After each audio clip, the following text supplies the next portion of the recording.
TV5 Rojas, TV6 Iloilo, TV13 Bacolod, TV30 Murcia Negros Occidental, TV7 Cebu, TV11 Bohol, TV5 Dumaguete, TV10 Sipalay, Mindanao, TV35 Cagayan de Oro, TV12 Bukidnon, TV4 Dipolog, TV5 Osamis, TV3 Pagadian, TV11 Iligan, TV26 Butuan, TV10 Surigao, TV2 Tandag, TV5 Davao, TV8 General Santos, TV9 Zamboanga, TV12 Cotabato, TV12 Holo. This is GMA, the Philippines' largest network. Now signing off.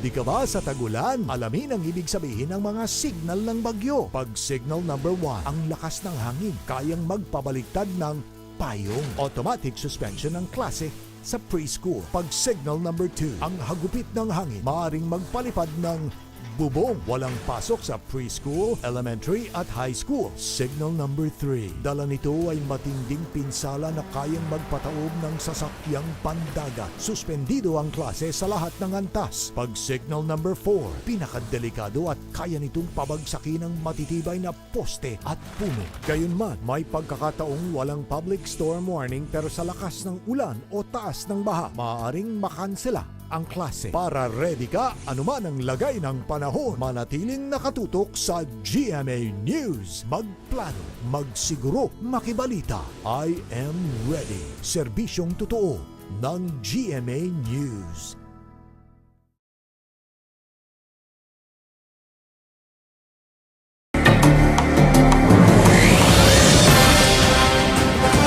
Magandang gabi po, Luzon, Visayas at Mindanao.